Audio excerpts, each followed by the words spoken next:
Hindi to English translation. इस class में हम हिंदी के वाक्यों को इंग्लिश में ट्रांसलेट करना सीखेंगे।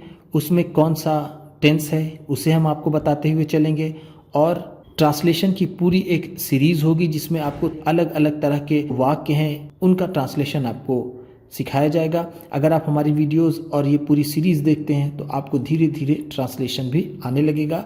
आपको इंग्लिश के किसी भी वाक्य को हिंदी में ट्रांसलेट करने में कोई भी समस्या नहीं आएगी और अगर आपको एक बार ट्रांसलेशन आ गई तो आपको इंग्लिश भी आ जाएगी। इसी के साथ आप कर दीजिए इस वीडियो को लाइक और मैं करता हूँ शुरू। तो पहला सेंटेंस देखते हैं, शिक्षक ने अंग्रेजी पढ़ाई। सबसे पहले हम सब्जेक्ट को देखते हैं। तो इसमें सब्जेक्ट क्या है, इसमें शिक्षक सब्जेक्ट है। वर्ब देखते हैं, ये पढ़ाई वर्ब है और ये अंग्रेजी ऑब्जेक्ट है। हम हिंदी को इंग्लिश में ट्रांसलेट करते समय सब्जेक्ट वर्ब ऑब्जेक्ट की बात करते हैं, उसको इस पैटर्न में हम उसे ट्रांसलेट करते हैं। जैसे ये शिक्षक सब्जेक्ट है तो शिक्षक की इंग्लिश होती है टीचर, TEACHER टीचर। टीचर ने दोनों साथ में होगा। अंग्रेजी पढ़ाई ये सेकेंड फॉर्म है। पढ़ाई पढ़ाने से बना है जो पास्ट का वर्ड है, यानी पढ़ाना पढ़ाई। तो पढ़ाना की इंग्लिश होती है टीच और पढ़ाई की इंग्लिश होगी टॉट, TAUGHT टॉट। ये टीच का सेकेंड फॉर्म है, यानी टीच के वर्ब का सेकेंड फॉर्म है। टीचर टॉट क्या पढ़ाई, इंग्लिश। अंग्रेजी को अंग्रेजी में इंग्लिश कहते हैं। ठीक, तो हमने देखा शिक्षक ने अंग्रेजी पढ़ाई, टीचर टॉट इंग्लिश। इसी तरह दूसरा सेंटेंस देखते हैं, छात्रों ने पुस्तक पढ़ी। छात्र की इंग्लिश क्या होती है, स्टूडेंट्स, स्टूडेंट्स यानी छात्रों ने। पढ़ी यानी रेड। पुस्तकें बुक्स। ध्यान दीजिएगा ये पढ़ी ही पढ़ना से बना है, ठीक है। पढ़ना वर्ब की फर्स्ट फॉर्म है और पढ़ी ये सेकेंड फॉर्म में आएगा। और पढ़ने की इंग्लिश होती है रीड। इसका सेकेंड फॉर्म इसी स्पेलिंग के साथ रेड पढ़ा जाता है, READ रीड। ये फर्स्ट फॉर्म में पढ़ेंगे और इसी स्पेलिंग को भी रेड पढ़ते हैं, READ, जो वर्ब की सेकेंड फॉर्म होती है यानी पास्ट में होती है। स्टूडेंट्स रेड बुक्स, छात्रों ने पुस्तकें पढ़ी। पुस्तकें यानी बुक्स, किताबें। स्टूडेंट्स छात्र, रेड पढ़ी। ये तीसरा सेंटेंस है, उसने राम को कलम दी। उसने की इंग्लिश क्या होगी, ही या फिर शी। अगर फीमेल है तो शी और मेल है तो ही। तो ये हो गया उसने। दी यानी ये सब्जेक्ट हो गया। अब हम वर्ब की बात करेंगे। वर्ब ये दी यानी देना का ये पास्ट है तो होगा गेव, क्योंकि गिव का सेकेंड फॉर्म गेव होता है। Give, gave, given. उसने दी, क्या दी, कलम यानी a pen. He gave a pen, किसे, टू राम, टू राम। ठीक, उसने राम को एक कलम दी। ध्यान दीजिएगा ये राम नाम है तो इसका पहला लेटर हमेशा कैपिटल में होगा क्योंकि ये प्रॉपर नाउन है। तो किसी का भी नाम अगर आप लिखते हैं इंग्लिश में तो उससे आप कैपिटल लेटर से लिखेंगे। जैसे ये है हरी तो H कैपिटल में होगा और इसी तरह किसी का भी नाम आप लिखते हैं तो उसको आप कैपिटल लेटर से शुरू करेंगे। किसी का भी नाम जो प्रॉपर नाउन में हो, जैसे किसी शहर का भी नाम अगर आप लिखते हैं, जैसे आप मुंबई कहते हैं तो MUMBAI, उसका M कैपिटल में होगा। ठीक है, इन सब बातों को हमें ट्रांसलेशन करते समय ध्यान में रखना होता है। और एक बात और देखिए, यहाँ पर ये खड़ी पाई है यानी ये पूर्ण विराम है तो हम इंग्लिश में फुल स्टॉप का यूज़ करते हैं जैसा मैंने लास्ट में किया था। ऐसा आप करेंगे तो आपका ट्रांसलेशन, आपका सेंटेंस पूरी तरह से सही होगा। अगला देखते हैं, दोनों ने भोजन बनाया। क्या है, दोनों ने। दोनों की इंग्लिश क्या होती है, बोथ। बोथ का मतलब दोनों ने। भोजन बनाया, cooked food, cooked food. Food का मतलब होता है भोजन, बनाया कुक्ड। ठीक, खाना बनाने को कुक कहते हैं। कुक का मतलब होता है खाना बनाना। खाना बनाना यानी भोजन बनाना। इसी तरह से दूसरी तरह के सेंटेंस को देखते हैं। अब देखिए इसमें क्या है, ऊपर के सेंटेंस में हमने वर्ब की सेकेंड फॉर्म को यूज़ किया था। अब देखते हैं इसमें क्या है। तो ये पहला सेंटेंस है, राम के एक लड़की है। तो राम क्या है, सब्जेक्ट है और इसका पहला लेटर कैपिटल में होगा, ये होगा राम। के पास यानी के का मतलब होगा के पास, यानी के पास या फिर उसके पास। तो राम हैज़, ठीक, आ डॉटर, DAUGHTER, डॉटर का मतलब होता है बेटी। ऐसे यहाँ पर ये लड़की लिखा हुआ है जिसे हम बेटी के संबंध में लेंगे, ठीक। Ram has a daughter, Ram की एक बेटी है। हैज़ और हैव ये दो चीज़ होती है, के पास होने के लिए यूज़ करते हैं। हैव प्लूरल सब्जेक्ट के साथ यूज़ होता है और हैज़ सिंगुलर सब्जेक्ट के साथ यूज़ होता है, ये हम आपको आगे बताएंगे। सीता के दो पुत्र हैं, सीता के दो पुत्र हैं यानी दो बेटे हैं। तो हम लिखेंगे सीता हैज़ 2 सन्स, ठीक। सन का मतलब होता है बेटा, डॉटर का मतलब होता है बेटी। हैज़, यहाँ पर ये सीता सिंगुलर है इसलिए हैज़ लगा हुआ है, ठीक। तीसरा है, उसके 3 गायें हैं, यानी उसके पास 3 गाय है। तो हम कहेंगे ही या फिर शी।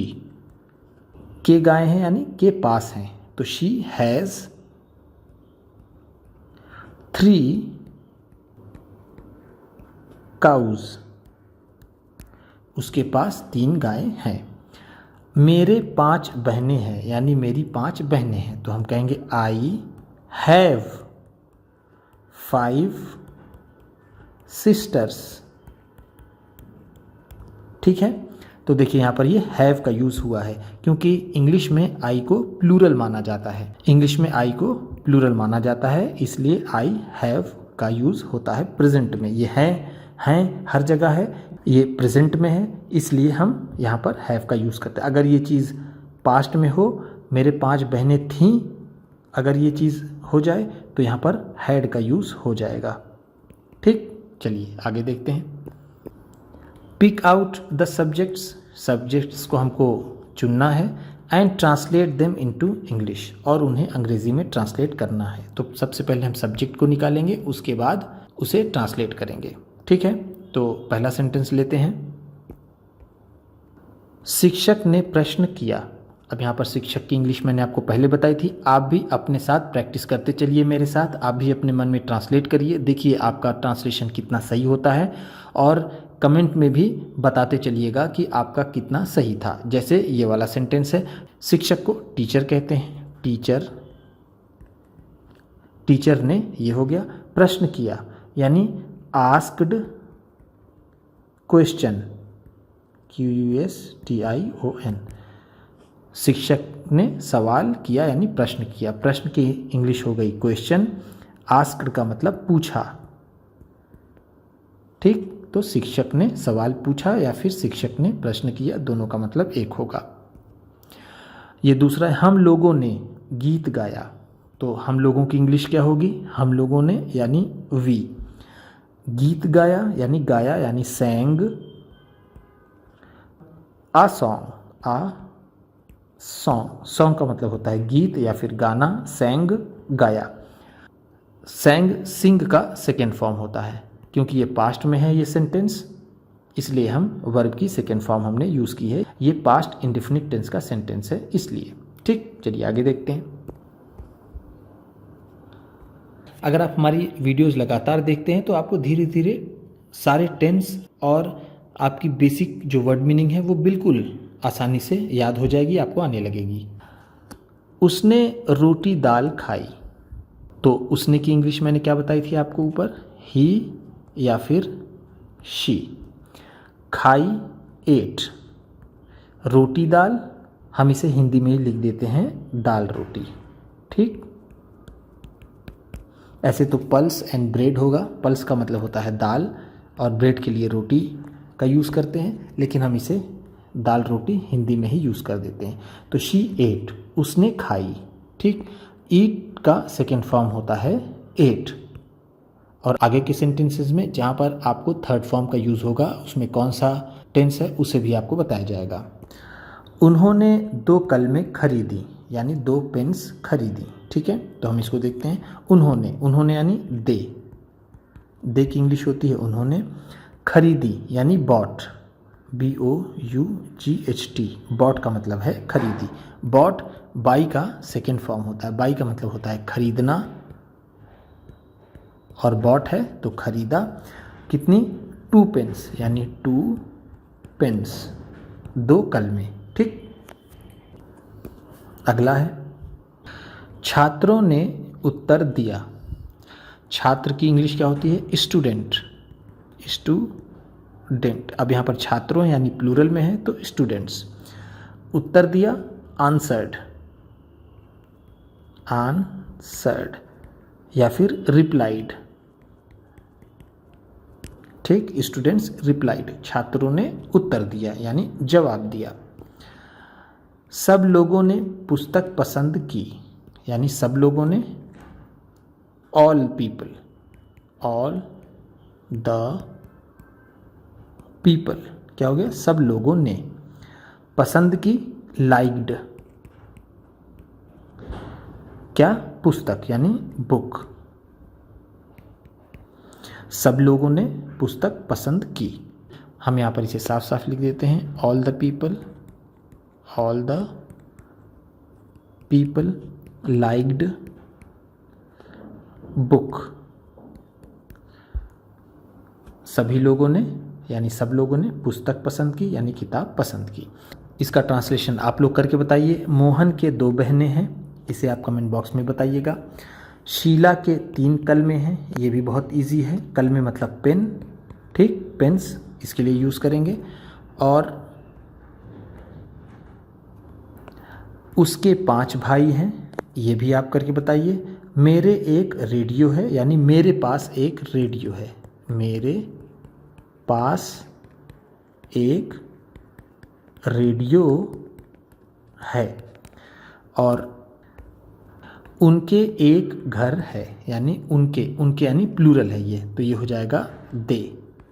ठीक है, हैव आ हाउस, उनके पास एक घर है।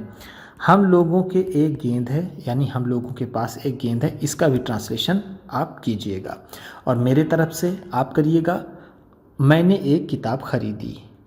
मैंने एक किताब खरीदी, इसका भी ट्रांसलेशन आप मुझे कमेंट बॉक्स में करके बताइएगा कि खरीदी की इंग्लिश क्या होगी, इसमें कौन से वर्ब का फॉर्म लगेगा, इसे आप ज़रूर बताइएगा।